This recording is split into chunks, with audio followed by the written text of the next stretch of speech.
Começa agora, Repercussão Geral. Olá, eu sou o Sérgio Duarte e agradeço por sua sintonia aqui na Rádio Justiça em 104,7.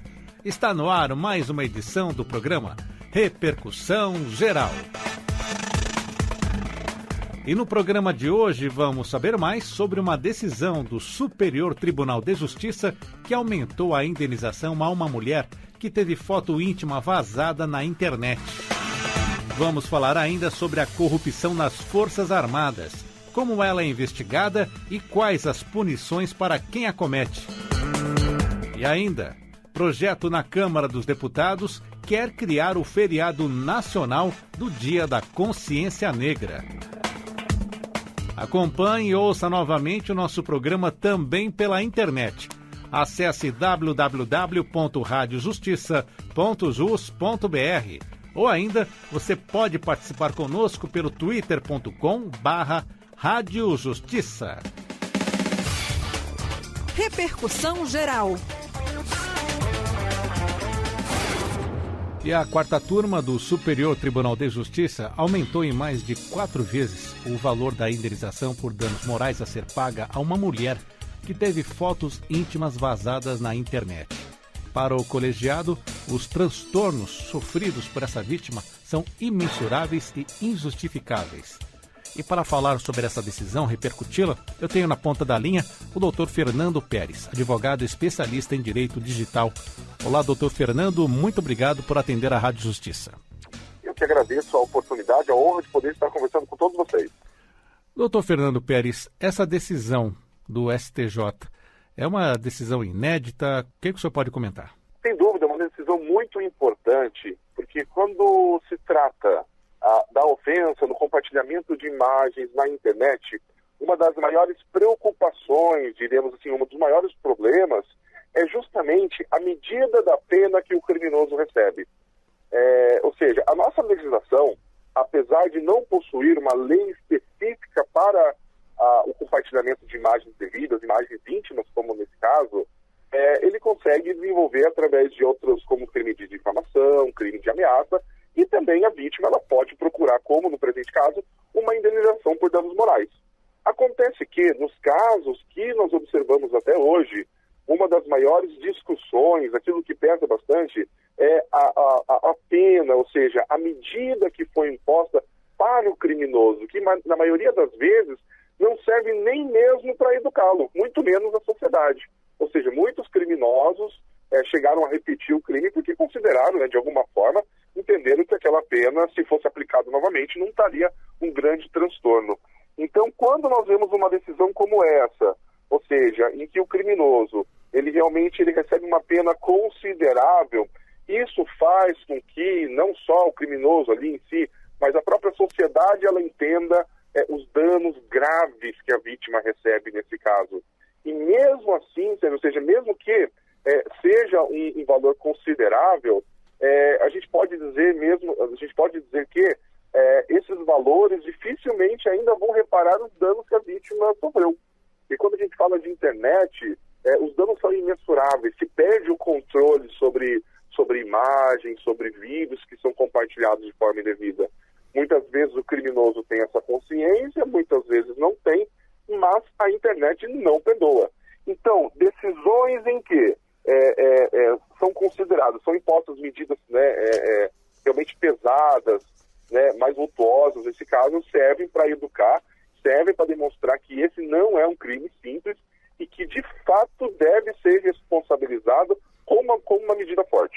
E só para o nosso ouvinte ter ideia, o valor fixado em segundo grau foi ampliado de 30 para 130 salários mínimos, equivalente aí a R$114 mil, a serem pagos pelo autor das fotos por ele ser responsável pela criação do site utilizado para expor as imagens.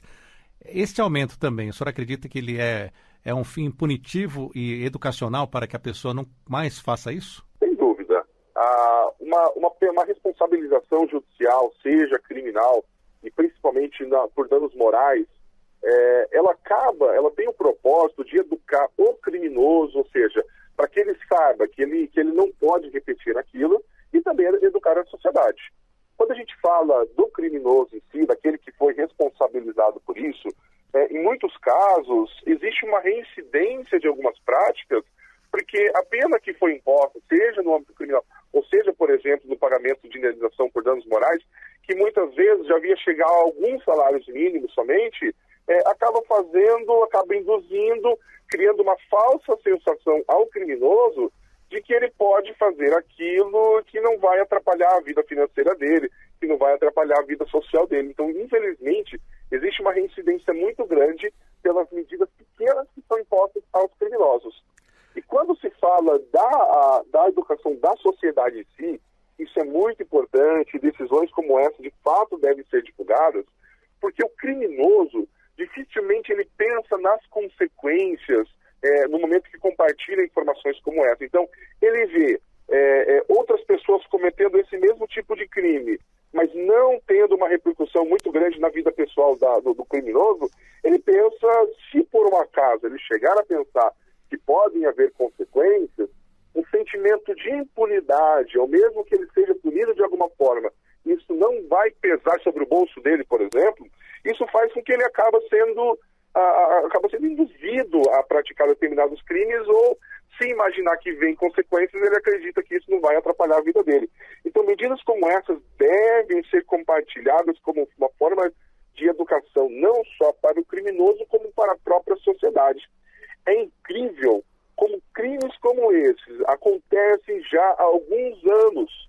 Algumas das vítimas, inclusive, tirando a própria vida, porque não aguentaram a pressão, a desmoralização perante amigos, perante a sociedade, por terem fotos e vídeos, por exemplo, íntimos compartilhados. É incrível como, mesmo depois de alguns anos, algumas pessoas ainda cometem de uma forma tão aberta, tão livre esse tipo de crime. Infelizmente mesmo, que a gente observe penas altíssimas como essas, muitas pessoas ainda não possuem uma educação, uma consciência digital mínima para impedir que crimes como esses deixem de acontecer. Por isso, a imposição, por exemplo, de valores altos, valores consideráveis como esses, deve continuar, deve ser repetida como forma de educar a sociedade e educar os criminosos em si. E, doutor Fernando Pérez, o Marco Civil da Internet, ele não criminaliza esse tipo de atitude? Ele precisa ser reformulado, aperfeiçoado? O Marco Civil da Internet, ele vem a ditar, ele vem a registrar as responsabilidades de provedores de conteúdo, provedores de aplicações na internet e dos provedores de acesso à internet no trato das informações. Ele não vem a tratar especificamente de crimes da internet. Ele vem a colaborar, de fato, em investigações, em quebra de sigilos judiciais, para, eventualmente, identificar os responsáveis pelo compartilhamento de imagens, compartilhamento de fotos, informações. Então, ele vem a regular de que forma que os provedores devem guardar essas informações e como que eles devem proceder para que entregue essas informações para a justiça. Mas ele não vem a tratar de crimes cibernéticos em si. Ele não vem a tipificar esses tipos de crimes. Quando a gente fala do compartilhamento de imagens íntimas na internet, a nossa legislação ainda não prevê, ou seja, esse crime específico, ou seja, o compartilhamento em si. A não ser que exista, por exemplo, o envolvimento de menores, que as fotos, vídeos, por exemplo, imagens, sejam de menores de acordo com o Estatuto da Criança e do Adolescente. Aí sim, o compartilhamento, a disponibilização, a venda, tudo isso é previsto no próprio Estatuto da Criança e do Adolescente, que prevê ainda o simples armazenamento já como crime. Então, nesse caso, o compartilhamento ele pode ser previsto no Estatuto da Criança e do Adolescente. Em outros casos, apesar de não existir uma lei própria, para uma lei específica do compartilhamento, a vítima tem que se valer de crimes como difamação, de crimes como ameaça, para uma eventual responsabilização criminal. Existe ainda uma previsão na própria Lei Maria da Penha, ou seja, que essa ameaça moral, que o compartilhamento ele pode ser desenvolvido a partir da própria Lei Maria da Penha, ou seja, quando há um relacionamento, né, de afeto, um relacionamento doméstico, ou seja, se for um namorado, um ex-namorado. Então, tudo isso pode ser ainda compreendido pela Lei Maria da Penha, que vai observar os direitos próprios, ou seja, tem uma atenção especial. Mas, de fato, nós precisamos melhorar a nossa legislação no que tange a criação de alguns tipos de crimes, a imposição de multas mais pesadas e penas mais pesadas na esfera criminal. Quando a gente fala de crimes cibernéticos de um modo geral, a maioria dos crimes são velhos crimes cometidos por novos meios. Então, nós não precisamos necessariamente de uma nova legislação só para tratar dos crimes cibernéticos. Quando falamos de crimes contra a honra, calúnia, injúria, difamação, são crimes já previstos e existe até uma previsão dos crimes contra a honra que, se forem cometidos através de meio que facilite a divulgação, no caso a internet, a pena poderá ser aumentada. Mas quando falamos de falsa identidade, falsidade ideológica, de estelionato, ou seja, são velhos crimes cometidos por novos meios. Acontece que, quando esses crimes são cometidos pela internet, a forma como eles são cometidos e a abrangência que isso recebe, que é o que preocupa. Então, nós precisamos de penas mais fortes, mais pesadas para os crimes que forem cometidos através da internet. E talvez a criação de alguns tipos penais também, como o compartilhamento indevido de fotos íntimas, ou seja, que onde ele tem a intenção de compartilhar a intimidade de determinada pessoa na internet, para que receba, então, uma atenção especial e receba essa pena mais forte também. Então, é uma das discussões que deveriam ser colocadas em pauta também, para poder criar meios para inibir, né, a ocorrência desses crimes. Então, infelizmente, a criação de novos tipos penais, a alteração, a atualização de algumas leis, infelizmente, talvez não consiga resolver o problema de forma integral, mas vai educar a sociedade, deve educar a sociedade para que todos nós possamos entender que atos como esses são covardes inteiramente desnecessários. E, doutor Fernando Pérez, tivemos um caso emblemático no Paraná que envolvia também esse vazamento de fotos pela internet, né? O caso da jornalista Rose Leonel. Esse caso também serviu como um marco nesta questão para coibir essa divulgação indevida? Casos como esse, em que há uma conscientização, há uma luta para que todos nós possamos entender a gravidade dessa situação, são muito importantes para que se crie, para que as pessoas possam saber que crimes como esse são imensuráveis, a gente perde o controle, que a internet ela é covarde, que ela não nos dá o direito de reaver de apagar toda uma história, todo um acontecimento. Casos como esses, eles recebem uma atenção especial, pois demonstram justamente isso, ou seja, que é difícil ter controle sobre o que se passa na internet. Então, nós devemos, de uma forma geral, ter a consciência de que informações que são compartilhadas, relacionadas a outras pessoas, agridem ela de uma forma que pode ser difícil reverter. Ou seja, muitas pessoas pensam assim, recebem informações, recebem fotos e vídeos e acabam pensando, mas não fui eu que criei. Ou seja, recebi de uma outra pessoa e por isso eu posso compartilhar. Então, as redes sociais, com o compartilhamento fácil de fotos e vídeos, acabam proporcionando esse meio fácil da ocorrência do crime. Então, não é somente quem cria, quem tira a foto, quem grava o vídeo, quem compartilha pela primeira vez. Mas o simples compartilhar nas redes sociais pode ser considerado crime também. Então, mesmo quem compartilha fotos, imagens, vídeos, pode ser responsabilizado também. Mas existe uma falta de consciência sobre os direitos das outras pessoas, os direitos de terceiros na internet. Tem muita gente que acha legal receber essas fotos e compartilhar, mas não tem essa consciência. E de fato, a ocorrência de crimes na internet também é imensurável. não é possível dizer a quantidade pontual, né, de forma específica, a quantidade de crimes que ocorrem, pois eles ocorrem em diferentes proporções, mas para a vítima aquilo é uma proporção imensurável, ou seja, as pessoas, os usuários, os mundos são virtuais, mas as pessoas são reais.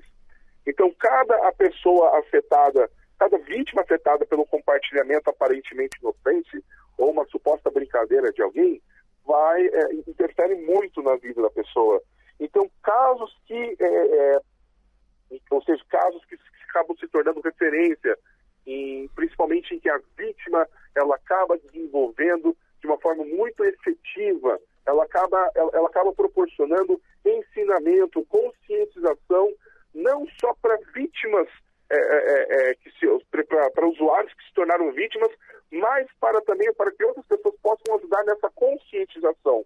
E para aquele que pensa em cometer o crime, por mais que pense que é uma brincadeira ou que ele não tem responsabilidade, para aquele que pensa em cometer o crime, é muito importante a gente criar meios de conscientização para que ele possa pensar quantas vezes for necessário antes de cometer esse crime.